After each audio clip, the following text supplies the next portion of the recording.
Hello everybody and welcome back to another video. Today we are going to be going through the final group D here, and talking about the two teams that have been able to go into the quarterfinals and the two teams that have been unfortunately left behind here on She Scores Bangers.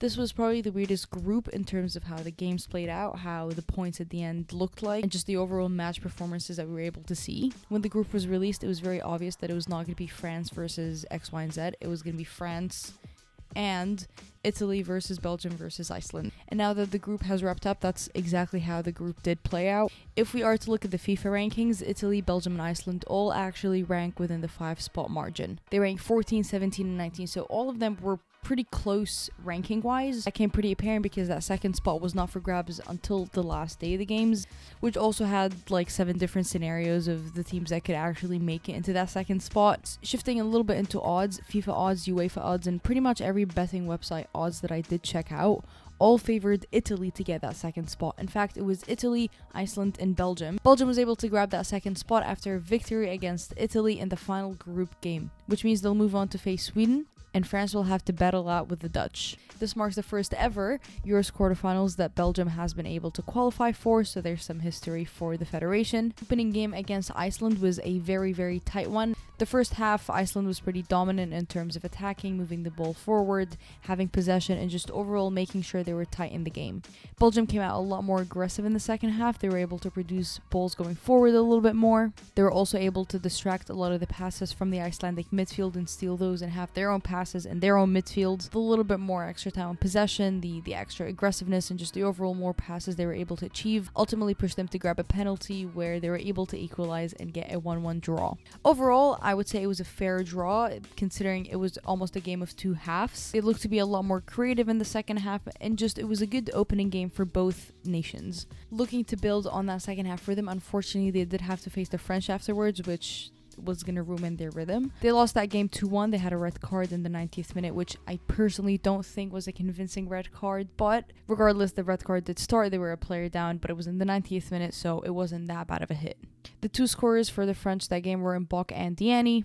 Katoto hurt her knee early on in the first half and was not able to continue or resume the match. Otherwise, I'm pretty sure she probably would have been able to get her name on the score sheet as well. One thing that Belgium did actually pretty fair in during that game was defend corners. France had 11 corners and was really only able to score from one, which France did have Sarr on the field, Wendy Renard, and just a ton of players that are very, very good in the box. And for Belgium to defend 10 out of those 11 corners, I think is a pretty fair stat going forward. And to be fair, when you had goal difference in mind, I think conceding only 2 against France was a pretty good result, I think, in Belgium's eyes. The final game against Italy was the one to definitely win. A lot of the comments that I did see after this game was, did Belgium play really good or did Italy play really bad? And I think it was a story of both. Italy was lacking that final third. They could not finish a ball to save their life. And Belgium was very smart, knowing if they were able to get that one goal and just defend for the rest of the game, they were really not going to be under huge threat. And even if their defense was not playing that great, they just saw the Italians miss like 15 shots, not win a single game, and just overall have a lack of goals. Ultimately play pretty physical and just frustrate the Italian players to get fouls, get carded, and they played it smart. I think credit has to be given that they were able to play it smart, box the Italians in their half. As a fan of the sport, I'm obviously very happy to see Tessa Voulard in the quarterfinals, Janice Cayman. It's good to see these highly respected players make it into quarterfinals of big competitions like this. Now let's talk a little bit about Italy, who left the competition only with 1 point, conceded 7, and only scored 2. Their opening game against France was possibly the worst start they could have hoped for. Their defense looked to be lost, confused, shaky, very torn apart, had no discipline into it whatsoever. The French attack, midfield, defense, everything was just overwhelming them. They were completely shutting them down. So going into the second half, if they did not change anything, they probably would have had double digits scored against them. They got a goal in the last 15 minutes, and leaving 5-1 was a little better than leaving 5-0. They move on to face Iceland. They concede within the first 5 minutes. Again, a terrible start for the Italians. Second half did favor them in terms of possession, attacks, and they did also equalize. But having played those 2 games, it was not convincing. They were struggling to get goals. They were not necessarily struggling to get balls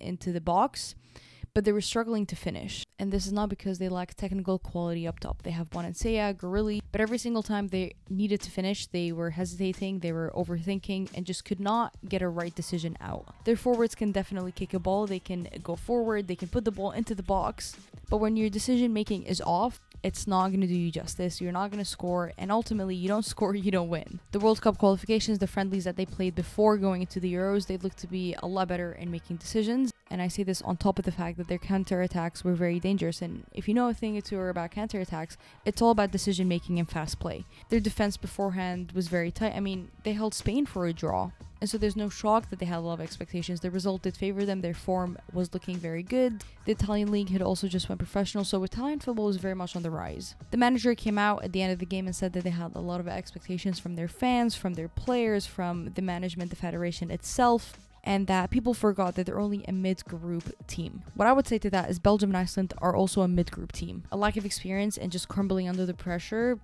was their downfall. Iceland is the only team in the current Euros to leave undefeated. They had 3 draws, grabbing 3 points. But I would also say that they're the team leaving with a ton more fans than they came in with. I kind of feel like Iceland did deserve to make it into that spot because they came very close against Belgium. They did miss a penalty, which if they had scored that penalty, things would have looked a lot more different. They got very tired against Italy and conceded that last goal, and so they had to draw. They unfortunately came up against France in the last game, which was a very tough final game to come up against. They were able to get a draw from a penalty in extra time. Jane Jon's daughter, I think, impressed a lot of people. I've been following her pretty closely at Wolfsburg, and I'm not shocked to see her doing so well. You'd see her defending pretty deep to help her teammates. You'd see her in the midfield trying to get possession, and up forward sending in very dangerous crosses, taking a few shots of her own. So Jane's daughter really had a good tournament. Next Euros, I hope they end up in a similar group where they're competing against teams of their own tier. The huge potential of the youngsters on their team and the great leadership of a lot of the veterans like Dagny Bryan's daughter is going to make sure that this team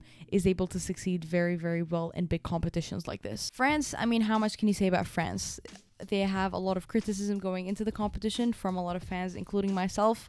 Their manager is quite a questionable character. She comes up with interesting decisions. They now have to finish the competition without Katoto after she injured her knee. She wasn't tackled or anything, she just misstepped on her knee and it kind of just blew out right then and there. And that's like the 10th player that this Euros has lost to a knee injury.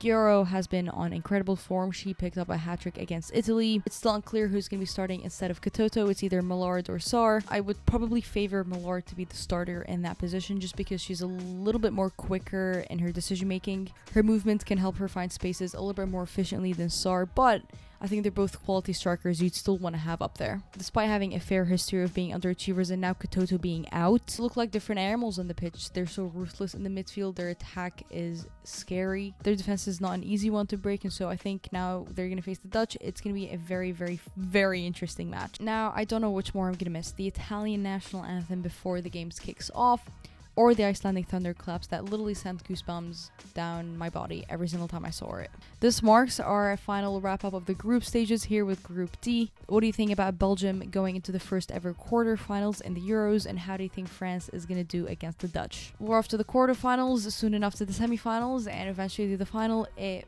pains me that this competition is moving by so quickly. We're only 11 days away from the final. It's very close now.